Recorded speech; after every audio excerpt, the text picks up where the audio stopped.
Godt. Vi skal bevise nogle formler, der gælder i en retvinkel trekant, og vi starter med at vise, hvad sinus og cosinus til en vinkel, hvordan de er defineret. Så skal vi se, den er bedre. Jeg tegner et koordinatsystem her, og så tegner jeg en vinkel, hvor det ene ben ligger ude af x-aksen, og det andet peger opad. Så tegner jeg det, der hedder en enhedscirkel, og jeg tegner bare den første fjerdedel af den, cirka. Den ene, det er en cirkel med centrum her i 0,0 og en radius på 1, så der er en ud af x-aksen her og en op ad y-aksen her. Det her punkt, det har nogle koordinater. Nede på x-aksen, x-koordinater til det her punkt, der kan jeg aflæse det, jeg definerer som cosinus til den her vinkel. Så det er altså, hvor langt ud af x-aksen det her punkt er.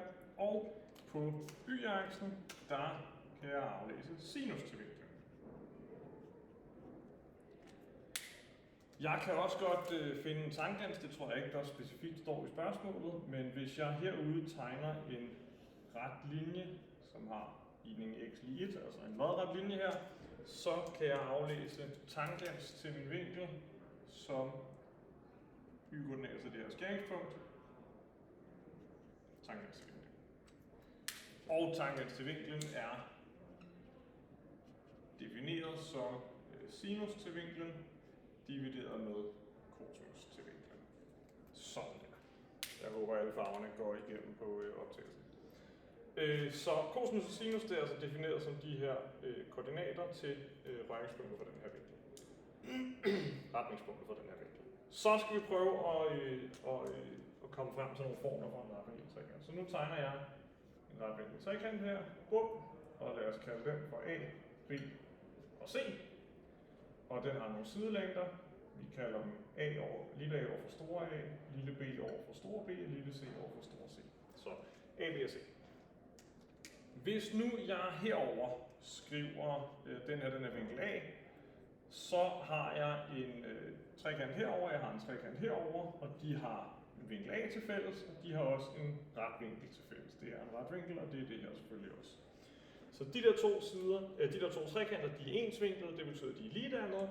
Altså den her er en konstant op- eller nedskalering af trekanten herover. Så på trekanten herover, der kender jeg nogle sidelængder.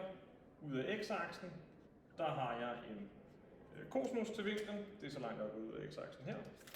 Op af y-aksen, altså den lodrette side her, det var sinus til vinklen. Og hypotenusen herover, den er jo lige præcis en radius af den her enhedscirkel, det vil sige, den er 1. Så kan jeg konstatere, at hypotenusen her er 1, hypotenusen herover den er c, det vil sige, at den her trekant, den er altså c gange større. Så den her skalarfaktor, den er altså c. Så trekanten til højre er c gange større. Eller mindre. Det kunne også være, at det var en nedskaleret udgave. Det må også gælde, at siden her, den er c gange større end siden herover. Det kunne være, at vi skulle skrive a her i stedet for b. Og nu vil jeg kalde vinklen for a i stedet for. Så siden herover, altså b, den er altså c gange større end den tilsvarende side herover. Den var cosinus til a. Og siden A herover, den er c gange større end den tilsvarende side, som var sinus til A.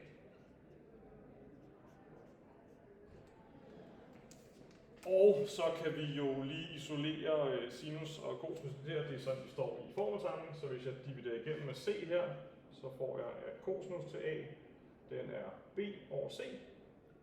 Og hernede, der får jeg, at sinus til A, den er a over c. Og så kan jeg jo pege tilbage her på tangent og sige, at den er sinus divideret med cosinus. Så nu har vi ikke så meget tavleplads, lad os hoppe herop. Så tangent til A, det er så sinus til A divideret med cosinus til A. Og sinus til A, den står hernede. Det er A divideret med C, divideret med cosinus til A. Den er B divideret med C. Og hvis jeg forlænger den her brøk med c, altså ganger både tæller og nævner med c, så går de her c'er ud, og så står der bare a divideret med b.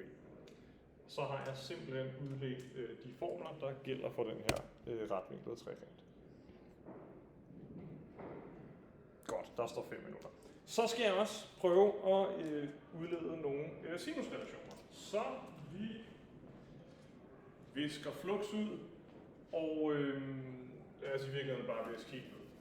Hvis nu det var en årsprøve eller en eksamen, så vil I have 3-4 gange så meget tavleplads, så er det altså en god idé ikke at viske ud, men bare at skrive videre. Både fordi så bruger I ikke tid på at viske ud, ligesom jeg gør lige nu, men I får også mulighed for, eller rettere sagt, lærer og sensor får mulighed for at se alt det, I har lavet, når I nu er færdige. Så vi skal bruge at sinus til en vinkel, den hedder A over C, lad os bare skrive V her, og så kan vi bruge den her modstående over hypotenusen. Det fik jeg ikke sagt så meget om, nu jeg tegner den væk, men i stedet for at skrive A, B og C, så kan vi bruge de her begreber med den modstående og den hosliggende katete. Den modstående, den står over for vinklen, den hosliggende, den der står hos vinklen. For hypotenusen er selvfølgelig den lange side i trekanten. Så nu tegner vi en helt generel trekant, nu er vi væk fra det her med det skal være en retvinklet trekant, så vi kalder den der for ABC. Der er ingen rette vinkler, og mit første mål det er at finde et udtryk for arealet af den her trekant. Jeg tegner en højde her, det er højden fra B, og så ved vi, at arealet af sådan en trekant, det er en halv højde gange grundlinje. Og højden, det er den, jeg har kaldt HB herovre. Ups. Og grundlinjen i forhold til den her højde, det er altså lignestykket her nu AC, som vi jo kalder lille b. Så en halv gange højde gange grundlinjen her. Hvis jeg nu skal finde et andet udtryk for den her højde, så kan jeg jo konstatere, at den her AB, og så det her punkt, som vi kunne kalde D, hvis jeg har lyst til det, det er jo en retvinklet trekant. Det vil sige, der gælder, at sinus til vinkel A, det er den modstående katete, det er den her højde, divideret med hypotenusen, det er lille c, og hvis vi isolerer den der højde, det gør vi hver gang c ud over, så står der sinus til A gange c, og det her kan jeg indsætte på højdens plads herover. Så får jeg en halv gange sinus til A gange c, og så gange b, der står deroppe. Og hvis vi skriver en lille smule om på det der, så står der en halv, b gange c gange sinus til a. Og det er så en af de her nye arealformer, vi har. Jeg kunne også starte med ikke at tegne højden fra B, men jeg kunne tegne højden fra C, eller jeg kunne tegne højden fra A, og det vil så give mig på præcis samme måde som det her 3 forskellige udtryk for arealet. Det vil altid være 2 sidelængder, en halv gange 2 sidelængder gange sinus til den vinkel, der er imellem de 2 sidelængder. Så det kunne også være, at jeg havde side A og side B, og så ville jeg have sinus til vinkel C.